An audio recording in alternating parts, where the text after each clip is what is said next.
Hey everybody, welcome to this week's Q&As. It's early Thursday morning, so hopefully everybody had enough time to get their questions in. So let's jump in and see what we got.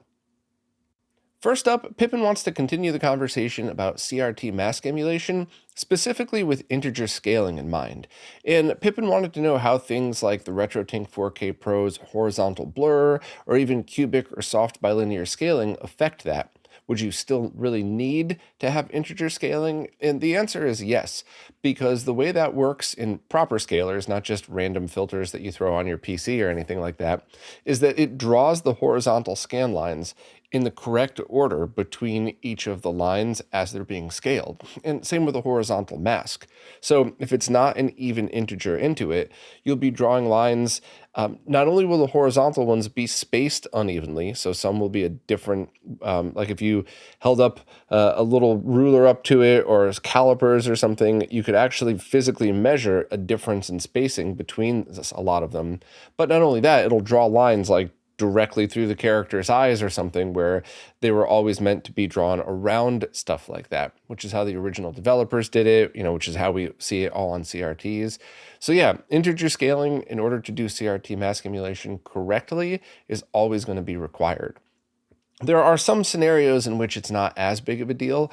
The one that definitely comes to mind is if you do a 480p to 1440p scale and you're out. So basically your source is 480p, you set your RetroTink 4K or whatever else to 1440p, and you add your CRT mask emulation on the C4 OLED, that's a native 4K panel. But that somehow scales that 1440p image good enough so you don't really notice the unevenness of it.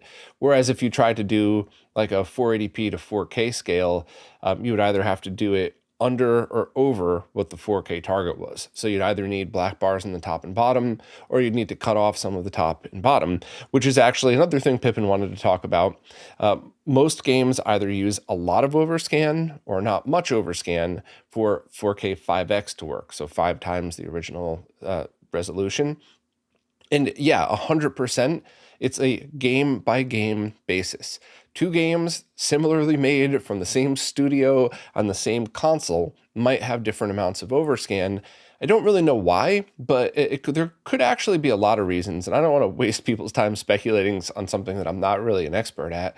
But that's why you got to just try it. If CRT mask emulation is something that's important to you, definitely give it a shot and just see what annoys you less.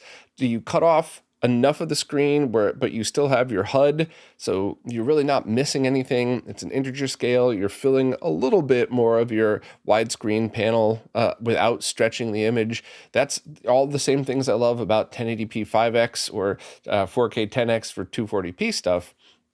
So just give it a try. Or you might cut off too much of the image, or you might just like it, in a normal scale, like a 4X scale, and have black bars in the top. Just give it all a try. The only thing I would definitely recommend is try something, because 480p to 4K, it just doesn't quite look right without something. And one of the things that really, really impressed me when the original Dreamcast HDMI mod came out is when I set it to 960p, and then my OLED TV just automatically scaled that to 4K. And I wasn't using mask emulation, but sharp scaling from 480p to 960, and then soft scaling from the panel made it look higher resolution. Now, that's a trick of the eye. It didn't add more detail to the game or anything like that. But in that scenario in which I was using it, I really appreciated it. In the case of the RetroTink 4K Pro, try the smoothing filter, see what happens there.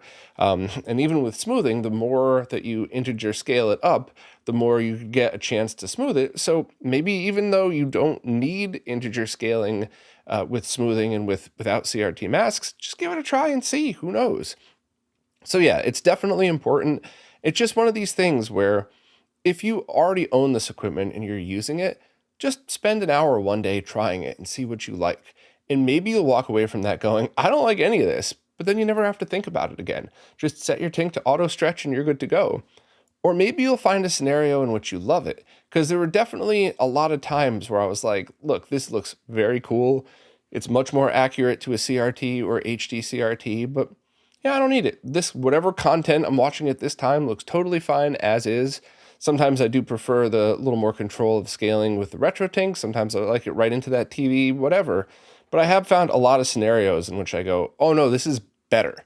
This is absolutely better. It cuts through the CRT mask emulation, cuts through the image in a way that you don't really know it's there, but it just kind of feels like you're watching a CRT. And without it, it's like, wow, this thing's noisy. Look at all the film grain, look at the tape noise, look at everything else. So just try it. If you already own this stuff, without a doubt, it's worth messing around with. But good questions, Pippin. Doug T just wanted to give us a heads up and say they ordered the Testmart 16 switch that was recommended, and they're going to try it out this weekend, but they have a whole bunch of stuff going on and run a retro game store, so they don't quite have time at the moment. So which store do you run? And if you want to be private about it, don't worry. I won't include it in next week's podcast or anything like that. But what store do you run? Would you plan on stocking cheap switches for retro use if you knew that that was something that people might want? How can we make this into a fun discussion here in the Q&As? You're testing out these HDMI switches for retro. You got a retro store. How can we apply it to that? Or can we not? Do people just not want to hear about it and would rather just go to Amazon? I'd love to hear your feedback. And if not, then, my bad. And I don't mean to out you, but you did put it in the question that you knew was going to be broadcast publicly here. So hopefully I didn't out you for talking about your game store. Adam Ant said they have a couple of GameCubes that they want to add an SD card mod to without removing the disk drive. They already have one that has a Flippy drive and it's fantastic, but they can't find another one. So for the other ones, what would I recommend? They're considering the Pico loader that seems at least similar in operation to the Flippy drive. And I'm actually going to be doing a live stream relatively soon on exactly that. The Pico loader is here. I'm just waiting on my friend to send me a GameCube. I'm going to be just doing the mod for them and then shipping it back to them and everything. But I'm going to be testing exactly that. From everything I've heard, people really like it. And I personally love the whole leave your DVD-ROM drive built in or whatever, the optical drive of the GameCube. However, I think the Flippy drive is a true optical drive emulator, whereas the Pico loader is essentially more of a mod chip that allows you to boot into Swiss. And I'm not saying that to knock it, I'm just explaining the differences. So basically, with the Pico loader, you're really just getting a way that boots into Swiss that allows you to keep the drive as well as use your SD card reader, and then you're relying on Swiss to do absolutely everything else. Now, what does that mean from a functionality point of view? Mostly nothing in most scenarios, but you probably would get more options and faster loading times from the Flippy drive. And I hope the Flippy drive comes back in stock at some point soon, but I'm really interested in seeing the Pico loader because price, ease of installation, all of that stuff is excellent. So hopefully I'll be able to do that live stream on the sooner side. Little nudge to my friend to send that stuff over for me. But yeah, I think from a functionality point of view, it should be great, but I'm really looking forward to trying it myself and just see what it's all about. Apothecary 2 said they noticed that using ShaderGlass with DuckStation doesn't always seem to line up. And just a quick stepping back for a moment, DuckStation is an awesome PlayStation 1 software emulator for computers, and ShaderGlass is a really cool overlay that allows you to put CRT mask emulation over the image to try its best to get it to actually look like a CRT, and there's a million different options there as well. But Apothecary said that depending on the aspect ratio, entire vertical columns of pixels seem to get deleted, or on others it seems to get stretched out a bit. On some games this doesn't happen if the ratio is set to 1:1 aspect ratio, but then of course the image can be very narrow. This is inconvenient because then they have to avoid it and use DuckStation's post-processing for shaders, and they've struggled with dialing in the settings in the UI to match up with their favorite preset. So this is really a downside to software emulation and how all of this stuff works. Now, I'm not knocking software emulation. I'm a massive fan. It is the original origin story of RetroRGB, as I ran a website in the 90s when I was a kid about software emulators alongside, but not nearly as cool as Zophar's site.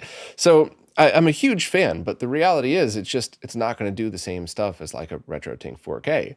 It's also free and runs on PCs that you already have. So I'm a huge fan of all options here, but you got to have realistic expectations. In order to truly do CRT mask emulation, like I was talking about before with Pippin, you need to make sure that the horizontal lines are added exactly in the correct order that it would have been if you had done it on a CRT. So it could just be nearly impossible to get that to work out. It could be whatever resolution you're running it in. And I'm guessing now. Everything I said to up until now is pretty much fact, but here are my guesses. It could be that it's the resolution that you're running it in. If you switch to a different display or just a different resolution on your monitor just to test, I know it's not going to look great if you're not running at the native resolution of the panel, but just mess around with different things and run it all in full screen mode and see what happens. Also, does DuckStation have like a 1-to-1 drawing aspect ratio, but then stretch to 16:9 or stretch to full screen? Because if you do that, you might be able to do something where you add the CRT filter over it and then use your monitor's aspect ratio control to squish it back in. I actually used to always scoff at these stretch to widescreen options until it was actually John Linneman of Digital Foundry. And I think in one of his videos went into detail about how sometimes when you do that and you leave the aspect control up to your display, you don't get any shimmering and the image actually looks better and even in the more correct aspect ratio than letting whatever the software it is doing it. Not always, but after hearing him say that and talking about it after the fact, I realized that's an excellent option to at least try. Maybe you'll give that all a try and it'll look terrible, but I don't think it's a waste of your time, especially because it sounds like you've already been messing around with this a lot. So, my advice to you is to just think out of the box a little bit and see, and maybe people using DuckStation would already be running into this as well. So do they have a Discord server or a forum? And I know, it's always like whenever I have to, it doesn't matter if it's video games, cars, appliances, whatever else. Whenever I join a new Discord server or forum, I always like take a deep breath and I'm like, here we go. Is this going to be like all the forums I've dealt with my whole life where you have to just deal with the people there and can I just ignore how grumpy everybody gets? And sometimes you get lucky and everybody's super friendly and sometimes you don't. But, I guess that's just life, right? So, by the way, I'm not crapping on the DuckStation forum or anything like that. I've never been there. So maybe they're the coolest people on the planet. I'm just saying, I get it. I understand why a lot of people might want to ask their buddies first before diving into something like that, because you never know what you're going to run into. But who knows? Maybe they have the coolest support Discord servers and maybe people are already solving it there. So I would mess around with it first by yourself and then just kind of see if somebody else has already solved the problem. And of course, if anybody listening has, please chime in the comments and maybe Apothecary could try those suggestions as well. One more from Doug T. They were looking for a shipping service that would allow people to get products from and to countries that don't ship directly to each other or stores that don't ship internationally, which is common because international shipping can be a giant pain sometimes. And I have not personally used these services together. I'm a huge spoiled brat that just contacts my friends and says, "Hey, anybody here can you pick this up for me and ship it?" And I'll pay you back, of course. And so I haven't had the need to use that, but I know Beast does. I know Tito from Macho Nacho Production does, and they've had generally really good luck. But you're going to want to pick a service that's an expert at your source and destination country. So if anybody has any suggestions, please post in the comments. Doug is specifically looking to get the Methylene Bluetooth mod for the PlayStation 2, the one that Tito actually demoed a while back. I'll leave a link to the video that Tito did and everything. So I believe that store is in India. I could be wrong, though. The domain is .in, which I'm pretty sure is India, but don't quote me on that. I'm just kind of guessing here. So if anybody knows a good shipping service, please let us know. But yeah, it's a giant pain, but it's also an understandable pain because even with all the stupid shipping stuff going on now, it's really hard to just have a small store that deals with all of this different international shipping rules and all of the stuff you have to do. And there were certain countries that for years were notorious for returning packages for like did anybody ever see that Simpsons episode a gazillion years ago where Lisa got kicked out of the pageant or something because there was a section of the paperwork that says "do not write here" and Homer wrote "okay"? It's like the equivalent to that. It's the perfect analogy for why certain countries have returned packages. I've had it happen to me a lot, and I don't even ship stuff for a living. So I do get it. I do understand why those things are important. But yeah, you don't want to get ripped off. You don't want to accidentally go through a service that just disappears overnight. So if anybody has any recommendations, please let us know. And, hopefully the shipping situation will get better at some point. Jason Sherman just wanted to give a shout out about the Game Boy coding book I mentioned on this week's roundup. They said it was right up their alley. They've made little Game Boy projects with GBDK, but not in assembly, so they ordered a copy right away. So thank you very much, Jason. I'm glad I was able to help. And I did also, I'm glad that it's almost like I asked you to ask this question. I didn't, by the way, but right before I started shooting these Q&As, I got an email from, I think, the publisher or whoever is selling it, saying that they wanted to offer RetroRGB readers, viewers, whatever, a 25% discount if you buy it through their store instead of Amazon. Depending where you live, that might actually end up costing you more because you'd have to pay for shipping. You don't get free Prime shipping through them or anything. And the promo code is RetroGB. They misspelled it, but whatever, that's fine. You can just copy and paste it. But I'll leave a link to the original post so you could reference that. So if anybody else wants to buy that, I would just check both links and see whichever one's cheaper overall. And Jason, if it would have been cheaper for you, I'm sorry, but I legit just got that email right before I started doing this Q&As. So thanks for the heads up, and thanks for the perfect timing on mentioning that as well. Well, that's it for this week. It was kind of a short one this time, but of all the weeks to be short, this worked out perfectly because now I'm going to jump right into doing the IPS versus OLED comparison video. That might be done for next week, but it might take me 2 weeks. I don't know. There's a ton of testing that goes into it.